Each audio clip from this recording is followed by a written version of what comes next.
In the first part of this video, Shocking Truth on Onam Festival, Part 1, we had proven that Bharadan is actually Vishnu. But Bharadan being said to be the son of Rishabhanada, it means that Vishnu be the son of Rishabhanada, which is hilariously nonsense. Hence, Rishabhanada having 100 children is simply a fake story. At the very outset, this story looks very stupid and disgusting to think that Rishabhanada, the first Siddha, had 100 sons. Oh, what a fantasy!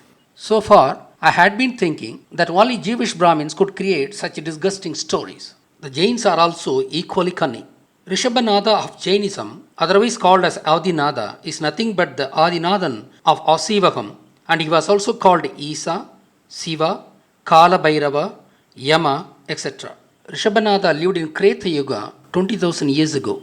Vishnu, the Bharadan, who is nothing but Parshvanatha, lived 3,000 years ago either at the end of Dwapara Yuga or in the beginning of Kali Yuga. How could they concoct a story linking them as a father and son? Extremely cunning. The Jains and the Jewish Brahmins jointly looted Tamil's Samana heritage. The Jains claimed Tamil's Samana heritage as Jaina heritage. Brahmins looted Tamil's Samana heritage and built Hinduism out of it. Hinduism has just 1200 years vintage and started with Adi Shankara in 8th century, and hence it is a junior religion to Islam, which originated in 7th century. On the other hand, Tamil's original Aaseevaham heritage has 20,000 year vintage. Hinduism, as is known today, and Aaseevaham of Tamils are completely different except for the names of the gods. The Jewish Brahmins of India are the Illuminati who work with a long-term agenda spanning centuries to ensure their easy survival in India with a superior place in society. Jnana Sambandhan was a Jewish Brahmin of 7th century who nailed the last nail in the coffin of Aaseevaham. Having destroyed Aaseevaham completely, Adi Shankara, the Jewish Brahmin of 8th century, took their agenda to the next level and concocted Hinduism as is known today with the looted gods from Tamil's Aaseevaham. Now, coming back to Rishabhanada, Bharadan and Bahubali fake story, Bharadan possessed a chakra, but it could not hurt Bahubali. We can surmise from this claim that both Bharadan and Bahubali were one and the same personality. We have proven that Bharadan is Vishnu. Hence, Bahubali should also be Vishnu. There is also a story of Jada Bharadan in Hinduism. Here, Jada means physic in Tamil. It means Bharadan with a great physic. If you go through that story, you would know that it actually describes Bahubali, his physique and his sainthood, though calling it as Bharadan. Hence, Bahubali and Bharadan are one and the same personality and both are nothing but Vishnu. We have already seen that Vishnu was called Mahabali. Mahabali is a Tamil name which means the great skilled one. Bahubali, which deformed from Bahubali, means in Tamil as the handsome and skilled one, and Vahu means handsome in Tamil. Hence, Mahabali and Bahubali are the two names of Vishnu built out of the same core name Vali meaning skill and being qualified by two adjectives Ma and Vahu. Ma means great and Vahu means handsome. Hence, Mahabali and Bahubali were regional names of the same Vishnu.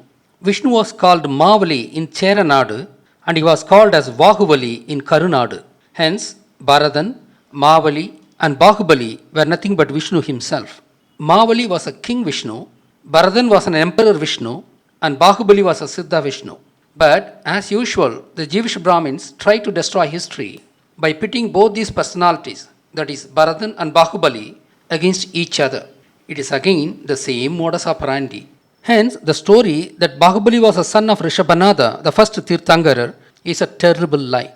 According to Tamil's understanding of Rishabhanada, he had only 4 disciples and not 100, and those 4 too are not known as his children. In the times of Rishabhanada, in Kreta Yuga, transferring the head was not the norm, and the technology did not develop in those times.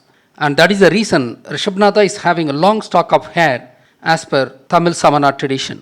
That is how Shiva was called Sadayon in Tamil and is recorded in Jewish tradition also as El Shaddai.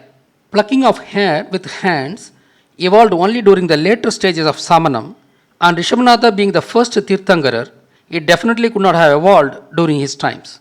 Even in this picture shown, he is depicted without beard, which only reflects the taste of the artist rather than reflecting the fact. This fact is further established by the picture of Pashupati, that is Rishabhanada from Indus Valley artifacts. He is shown with the headgear of the times with horns of animals, as Shiva was a mountain Korava and he was not shaven. Even in the Kala Bhairava aspect of Rishabhanada, he is depicted with a flaming hair. Hence, Adinatha shown with a shaven head, according to Jaina tradition, is simply idiotic and fake. Jainism is not connected with the history. They look at every ancient Siddha through Mahavira the Jaina, which is simply false. Truly, Jainism starts and ends with Mahavira, the one and only Jaina. Hence, Jains and Jewish Brahmins are faking the history of Bahubali knowingly to destroy the history of Vishnu, the Parshvanath. Adi Shankara starts from Kaladi in ancient Tamil land and goes to Udupi, where his forefathers landed from Israel, and start the first Hindu mutt at Sringeri. On his way, he spreads his cunning story that Bahubali was the son of Rishabhanada, thus destroying his identity as Vishnu. As Jewish Brahmins committed genocide of Aaseevaham Siddha between 3rd century and 7th century and destroyed Aaseevaham without a trace, they spread fake history that Chandragupta Maurya came to Shravanabelagola along with the 10,000 Jains following famine in North India. If it is really so, what happened to the rest of the population in the north due to famine?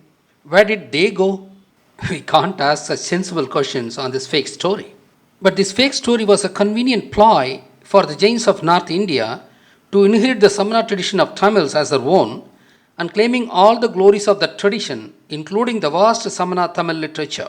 This colossal plagiarism was jointly committed by Jewish Brahmins and Jains. The fact is that Jains did not come to Tamil Land in large numbers and Jainism was not practiced in Tamil Nadu. Jainism was a subset of Aaseevaham and hence there was no need for Tamils to embrace an inferior and distorted concept. In fact, Jainism did not spread to any other country, whereas Aaseevaham had spread to all the countries including Arabia, where it took the name Islam after modifying the Aaseevaha way of life to suit the desert land. The very name Asia of this continent arose from its ancient way of life called Aaseevaham, thanks to Rajeshwaran, who first proposed it. Hence, Jainism was never practiced in Tamil Nadu. If at all it had some influence in Tamil Nadu, it is only during the past few hundred years of Telugu Brahmin rule of Tamil Nadu. Jainism starts with Mahavira and ends with Mahavira. Jains can't inherit the legacy of Rishabhanada or any other Tirthankarar before Mahavira, who only was called Jaina, and Jainism starts from him only. Rishabhanada was a hunter wearing tiger skin. He was the Kala Bhairava, the hunter with a hunting dog too. How could the Jains, claiming to be compassionate towards microorganisms and walk on the ground after sweeping the path with a peacock feather, could ever claim Rishabhanada's heritage, who was a hunter? Hence, it is sin for them to claim the legacy of Rishabhanada if they call themselves Jains. On the other hand, if they call themselves Samana, then they could claim the legacy of Rishabhanada, including that of Mahavira. Birthplace of Samanam is south and only south. This point should be very clear to them. Buddhism, Jainism, Taoism, Christianity and Islam were all strongly influenced by the ancient Aaseevaha Samana tradition. I have established that Bahubali was actually Vishnu. Bahubali is also called Gomateshwar. This is nothing but Ko, Mada, Ishwar, meaning the king and the leader of monastery.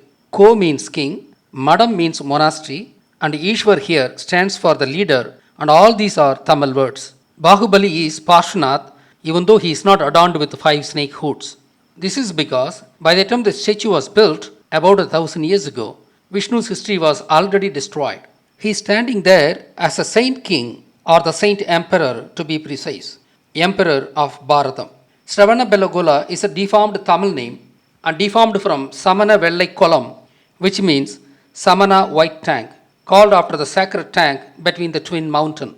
White here stands for wisdom as per Samana tradition. I have said that Vishnu was an emperor and his empire included Southeast Asia. This can be inferred from the fact that Thailand boasts of Kurma Avatar story of Vishnu depicted in their airport. Such a grand display is not seen in any of the airports of India itself. In Cambodia, Angkor Wat temple is Ranganatha temple, replicating the Trichy Ranganatha temple. Trichy Ranganatha temple is surrounded by 2 branches of Kaveri river. Srirangam, that is Thiruvarangam, that is Thiru Arangam means the sacred land cut out by the river Kaveri. Aru plus Angam, Arangam. Aru means cut, Angam means part. Thiru is adjective of merit. Hence, Thiruvarangam means the sacred land cut out by the river Kaveri. As if the most sacred land, Vishnu should have been buried alive here after his nirvana, that is, Jiva Samadhi. That is why Angkor Wat of Cambodia replicated Trichy Ranganatha temple with a waterway running around it. Angkor Wat is a deformed Tamil name, Anguramitta Vattarangam, as it looks like an anchored ship. Anguramitta means anchored and Vattarangam means round stage. Ranganatha means leader of the stage. Trichy was the headquarters from which Vishnu ruled his empire. Bali island of Indonesia is a great center of Aaseevaham.